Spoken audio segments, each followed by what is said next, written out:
भारत माता की। भारत माता की। प्राणोप्रिय बोराक उपत्यकार, सम्मानित नागरिक वृंद, आपनादेर সবাইকে আমার প্রণাম জানাই।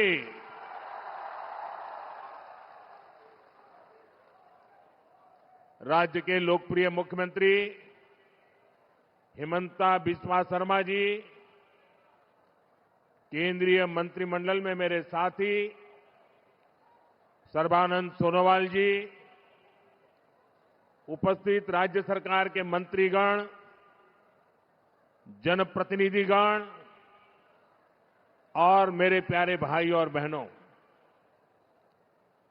संस्कृति, साहस और जीवंतता से भरपूर बराक वैली के आप सभी परिवारजनों के बीच आना बहुत विशेष अनुभव रहता है। सिलचर को तो बराक घाटी का गेटवे कहा जाता है। ये वो जगह है जहां इतिहास, भाषा, संस्कृति और उद्यम ने मिलकर अपनी एक विशेष पहचान बनाई है। यहां बांग्ला बोली जाती है, असमिया की गूंज सुनाई देती है और अन्य जनजातीय परंपराएं भी फूलती फलती है। यहां इतनी विविधता को अपनी ताकत बनाकर आप सभी भाईचारे के साथ, सद्भाव के साथ इस पूरे क्षेत्र का विकास कर रहे हैं। ये बराक वैली का बहुत बड़ा सामर्थ्य है। साथियों, बराक नदी के उपजाऊ मैदानों ने, यहां के चाय बागानों ने, यहां के किसानों को, यहां के ट्रेड रूट्स को, एजुकेशन सेंटर्स को हमेशा प्रोत्साहित किया है। ये क्षेत्र असम ही नहीं, पूरे नॉर्थ ईस्ट और पश्चिम बंगाल को भी कनेक्ट करता है। बराक घाटी के इसी महत्व को 21वीं सदी में और अधिक सशक्त करने के लिए मैं आज आपके बीच आया हूं, आपके आशीर्वाद लेने आया हूं।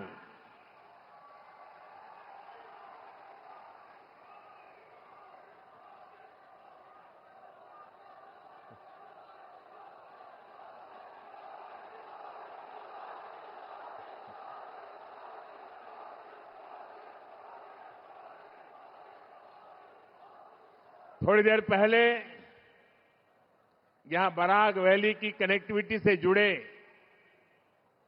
नॉर्थ ईस्ट की कनेक्टिविटी से जुड़े हजारों करोड़ रुपए के प्रोजेक्ट का शिलान्यास और लोकार्पण हुआ है। रोड हो, रेल हो, एग्रीकल्चर कॉलेज हो, ऐसे हर प्रोजेक्ट से बराक वैली नॉर्थ ईस्ट का एक बड़ा लॉजिस्टिक और ट्रेड हब बनने जा रहा है। इससे यहां के नौजवानों के लिए रोजगार के, स्वरोजगार के अनगिनत अवसर बनने जा रहे हैं। मैं आप सभी को इन सारी विकास परियोजनाओं के लिए बहुत बहुत बधाई देता हूं।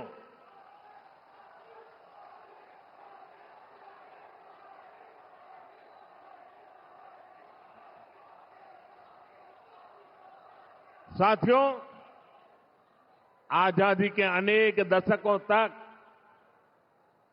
कांग्रेस की सरकारों ने नॉर्थ ईस्ट को दिल्ली से और दिल से दोनों से ही दूर रखा। कांग्रेस ने नॉर्थ ईस्ट को एक प्रकार से भुला दिया था, लेकिन बीजेपी की डबल इंजन सरकार ने नॉर्थ ईस्ट को ऐसे कनेक्ट किया है कि आज हर तरफ इसकी चर्चा है। आज नॉर्थ ईस्ट भारत की एक्ट ईस्ट पॉलिसी का केंद्र है। दक्षिण पूर्व एशिया के साथ भारत को जोड़ने वाला सेतु बन रहा है। लेकिन साथियों, जैसे कांग्रेस ने नॉर्थ ईस्ट को अपने हाल पर छोड़ दिया था, ठीक वैसे ही बराक वैली को भी बेहाल करने में कांग्रेस की बहुत बड़ी भूमिका रही है।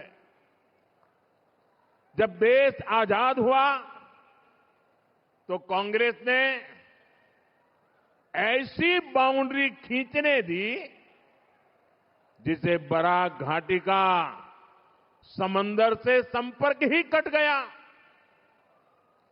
जो बराक वैली कभी ट्रेड रूट के रूप में, एक औद्योगिक केंद्र के रूप में जानी जाती थी, उस बराक वैली से उसकी ताकत ही छीन ली गई।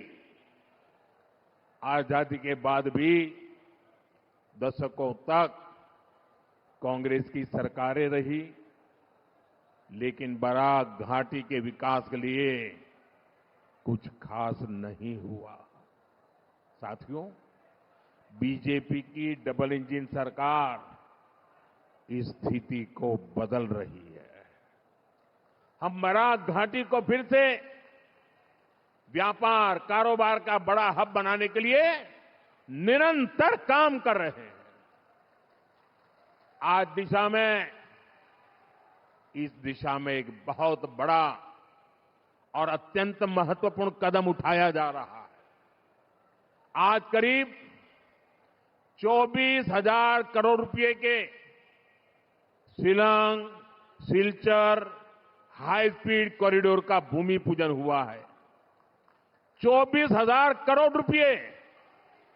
कितने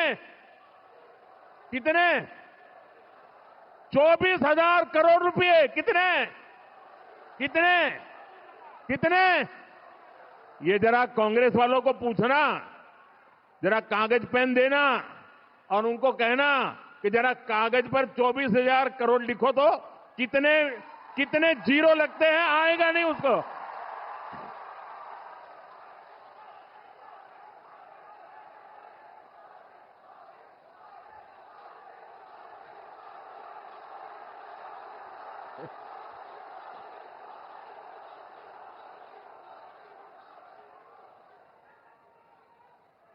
ये कांग्रेस वालों के दिमाग का ताला जहां बंद हो जाता है ना, वहां हमारा काम शुरू हो जाता है।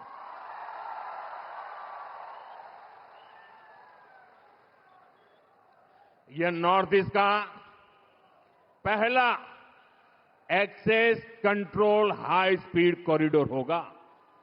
साथियों, ये सिर्फ एक हाईवे प्रोजेक्ट नहीं है, ये नॉर्थ ईस्ट के लोगों के दशकों पुराने इंतजार का अंत हो रहा है। इस कॉरिडोर से सिलचर, मिजोरम, मणिपुर और त्रिपुरा, ये सब राज्य कनेक्ट होने वाले हैं। इन तीनों राज्यों से आगे बांग्लादेश और म्यांमार है, और फिर आगे दक्षिण पूर्व एशिया का विशाल बाजार है। यानी बराक घाटी एक बहुत उज्जवल भविष्य की तरफ जुड़ने का आज शिलान्यास कर रही है।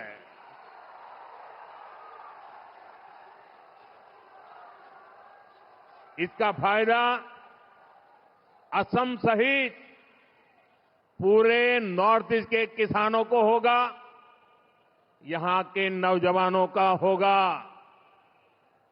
इतनी अच्छी कनेक्टिविटी वाले ये सारा क्षेत्र बनने से इस पूरे क्षेत्र में इंडस्ट्री को बल मिलेगा, टूरिज्म को फायदा होगा और सबसे बड़ी बात, हिंदुस्तान का कोना कोना आसानी से आप सबको से जुड़ जाने वाला है। साथियों, आप सभी यहां सिलचर में ट्रैफिक को लेकर भी काफी परेशान रहे हैं। अब सिलचर फ्लाईओवर से ये समस्या भी कम हो जाएगी। Silchar medical college, NIT Silchar और असम यूनिवर्सिटी में पढ़ाई कर रहे युवा साथियों के लिए ये बहुत अच्छी सुविधा हो गई है। इससे आने जाने में उनका बहुत ही कीमती समय बचने वाला है। साथियों, डबल इंजन की बीजेपी सरकार असम की रेल कनेक्टिविटी पर भी बहुत अधिक काम कर रही है। खासतौर पर रेलवे का बिजलीकरण हमारी बहुत बड़ी प्राथमिकता रहा है। अब असम का 2500 किलोमीटर से अधिक का रेल नेटवर्क अब इलेक्ट्रीफाई हो चुका है। अब यहां भी तेज गति से ट्रेनें चल पाएगी। इसे बराक वैली के स्वच्छ वातावरण को भी फायदा मिलेगा। साथियों, बराक वैली के किसानों और यहां के चाय बागानों में काम करने वाले श्रमिकों का असम के विकास में बहुत बड़ा योगदान है। डबल इंजन सरकार किसानों के कल्याण के लिए निरंतर कदम उठा रही है। कल ही गुवाहाटी से मैंने पीएम किसान सम्मान निधि की अगली किस्त जारी की है। अब तक पीएम किसान सम्मान निधि का देश के किसानों को लाखों करोड़ रुपया और अकेले हमारे असम के किसानों को 20,000 करोड़ रुपए से ज्यादा पैसा असम के किसानों को मिल चुका है। अब आप सोचिए, हमने 10 साल में यहां के किसानों की जेब में 20,000 करोड़ रुपया उनके जेब में दिया है। ये कांग्रेस वालों ने 10 साल राज किया। प्रधानमंत्री तो असम से चुन करके गए थे, उसके बावजूद भी एक फूटी कोड़ी नहीं दी, एक फूटी कोड़ी किसानों को नहीं दी। हमने 20,000 करोड़ रुपया दिया है। कल बराक वैली के हजारों किसानों के खाते में भी ये आखिरी किस्त भी पहुंची है, ये वाली किस्त पहुंची है और फिर जब चुनाव के बाद आएगा समय तब भी पहुंचेगी। ये पैसा खेती से जुड़ी छोटी छोटी जरूरतों को पूरा करने में मेरे गांव के छोटे छोटे किसान भाई बहनों को बहुत बड़ी मदद कर रहा है। साथियों, बराक वैली अब अपनी फसलों के लिए ही नहीं बल्कि कृषि से जुड़ी पढ़ाई और रिसर्च के लिए भी जानी जाएगी। पत्थरकांडी में बराक घाटी के पहले एग्रीकल्चर कॉलेज का निर्माण कार्य आज से शुरू हो गया है।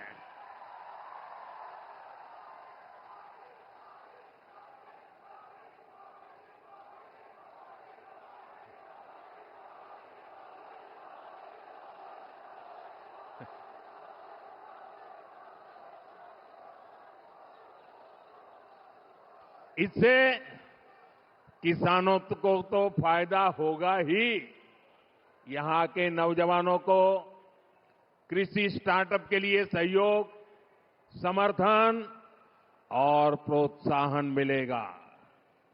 साथियों, भाजपा का मंत्र है, जो विकास की दौड़ में पीछे रह गया उसे प्राथमिकता देना। कांग्रेस की सरकारें बॉर्डर एरिया को देश के अंतिम गांव मानती थी। हम बॉर्डर के गांवों को देश के पहले गांव मानते हैं और इसलिए बॉर्डर एरिया के विकास के लिए कछार जिले से ही वाइब्रेंट विलेज प्रोग्राम का अगला चरण शुरू किया था। इसे बराक वैली के अनेक गांवों में भी सुधार होना तय हो गया है। साथियों, यहां बड़ी संख्या में चाय बागानों में कार्य करने वाले साथी भी हैं। असम सरकार ने चाय बागानों से जुड़े हजारों परिवारों को उनकी जमीन का अधिकार देने का ऐतिहासिक काम किया है। वो इन परिवारों के भविष्य को बदलने की एक बड़ी शुरुआत है। जमीन के पट्टे मिलने से इन परिवारों को सुरक्षा मिली है, उन्हें सम्मान का जीवन मिलना सुनिश्चित हुआ है। साथियों, आप जरा वहां से दूर रहिए, अब जगह नहीं है, आगे नहीं आ सकते हैं। देखिए, वहां से जरा दूर रहिए उनको, अब आगे नहीं आ सकते भैया। अरे, हमारे असम के भाई बहन तो बड़े समझदार हैं। आपका ये प्यार, आपका आशीर्वाद, ये इतनी बड़ी ताकत है। कृपा करके आप। साथियों, मैं हेमंता जी की सरकार को बधाई देता हूं। चाय बागानों में करीब 200 सालों से सेवा दे रही अनेक पीढ़ियों के संघर्ष को आपने आज सम्मान दिया है।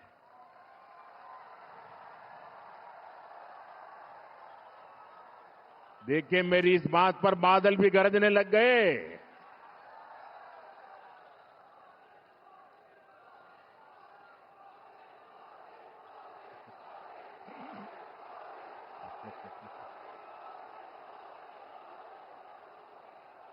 मुझे खुशी है, जिनको पहले की सरकारों ने अपने हाल पर छोड़ दिया था, उनकी सूध बीजेपी सरकार ने ली है।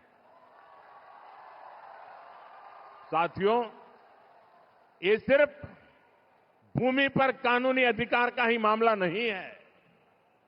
इससे ये लाखों परिवार केंद्र और राज्य सरकार की अनेक कल्याणकारी योजनाओं से भी तेजी से जुड़ेगी।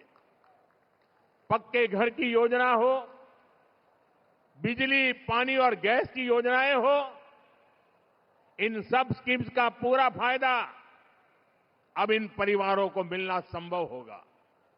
साथियों, बीते सालों में बीजेपी सरकार ने चाय बागानों में अनेक स्कूल खोले हैं, बच्चों को स्कॉलरशिप दिए हैं, सरकारी नौकरियों के लिए भी रास्ते खोले गए हैं।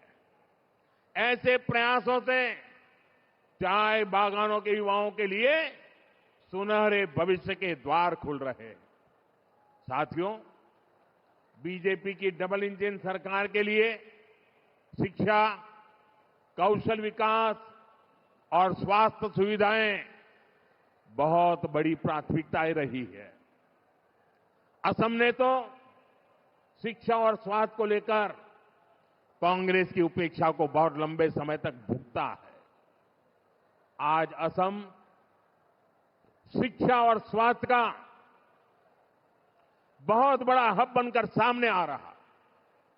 इसका बहुत अधिक फायदा बराक वैली को मिला है।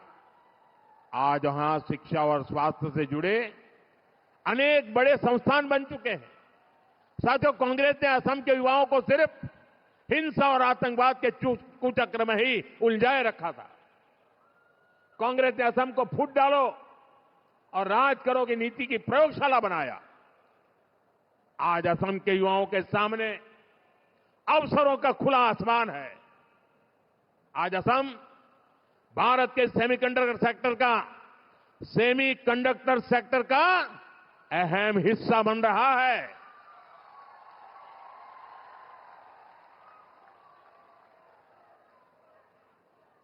यहां नेक्स्ट जनरेशन टेक्नोलॉजी से जुड़ा इकोसिस्टम और टैलेंट तैयार हो रहा है।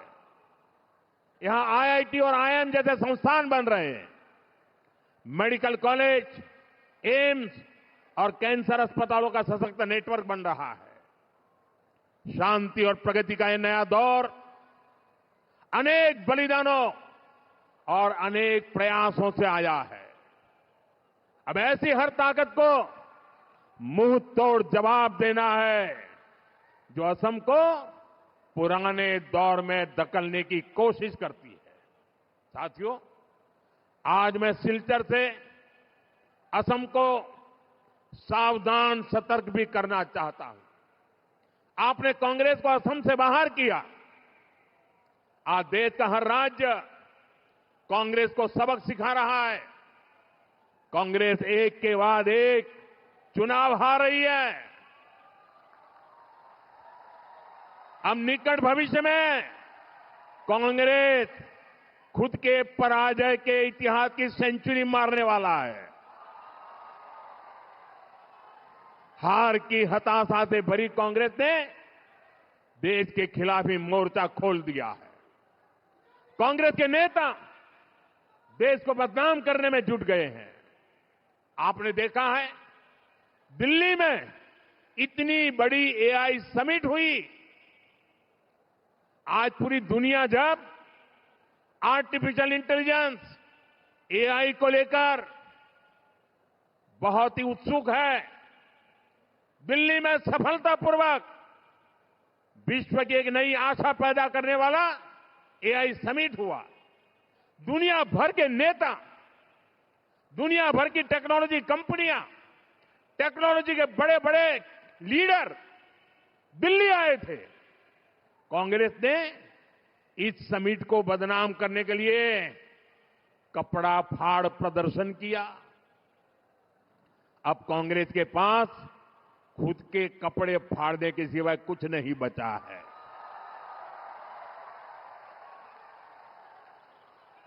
पूरे देश ने कांग्रेस के इस भोंडे और भद्दे प्रदर्शन की आलोचना की, लेकिन दिल्ली में जो कांग्रेस का शाही परिवार है वो इस कांड को भी अपना मेडल बता रहा है।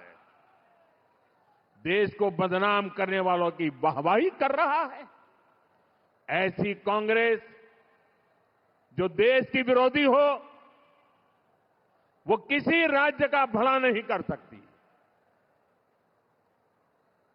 वो असम के युवाओं का कभी भला नहीं सोच सकती। साथियों, आजकल दुनिया में चारों तरफ और हमारे तो अड़ोस पड़ोस में ही युद्ध के हालात, और आप सब भली भांति युद्ध की क्या भयानकता है वो रोजमर्रा देख रहे हो। युद्ध से जो स्थितियां बनी है, हमारी सरकार उससे निपटने के लिए हमारे देश के नागरिकों को कम से कम मुसीबत आए, इसलिए हो सके उतने सारे प्रयास कर रही है। हमारा प्रयास है कि देश के नागरिकों पर युद्ध का कम से कम प्रभाव पड़े। इस समय कांग्रेस से उम्मीद थी कि वो एक जिम्मेदार राजनीतिक दल की भूमिका निभाए, लेकिन कांग्रेस देश हित के इस महत्वपूर्ण काम में भी फिर एक बार फेल हो गई। कांग्रेस पूरी कोशिश कर रही है कि देश में पैनिक क्रिएट हो, देश मुश्किल में फंस जाए, और उसके बाद कांग्रेस भर भर कर मोदी को गाली दे। साथियों, कांग्रेस के लिए और कांग्रेस असम के लिए, देश के लिए कांग्रेस का कोई विजन ही नहीं है। इसलिए इन्होंने अफवाहों को, झूठ प्रपंच को ही, और जैसे झूठे रील बनाने की इंडस्ट्री खोल के रखी है, उसी को हथियार बना दिया है। दुनिया में जो ताकत है वो भारत के तेज विकास को नहीं पचा पा रही। जिन विदेशी ताकतों को देश की प्रगति रास नहीं आ रही, कांग्रेस, देश का दुर्भाग्य देखिए, कांग्रेस उनके हाथ की कठपुतली बनती जा रही है। इसलिए असम के हर नागरिक को, हर नौजवान को कांग्रेस से सावधान रहना है। साथियों, असम हो, बराक वैली हो, अभी विकास के पथ पर बढ़ चुका है। बराक वैली अपनी भाषा, अपने साहित्य, अपनी संस्कृति के लिए जानी जाती है। वो दिन दूर नहीं जब बराक वैली को विकास के नए सेंटर के रूप में पहचान मिलेगी। साथियों, आप इतनी बड़ी तादाद में हमें आशीर्वाद देने आए हैं। जो राजनीति के भविष्य की रेखाएं अंकित करने वाले लोग हैं, वो भांति भांति की जो संभावनाएं तलाशते रहते हैं, वे आज बराक वैली का ये दृश्य, कल बोडो समुदाय का वो दृश्य, टी गार्डन वालों के समूह का दृश्य, ये साफ साफ बता रहा है कि इस चुनाव का भी नतीजा क्या होने वाला है।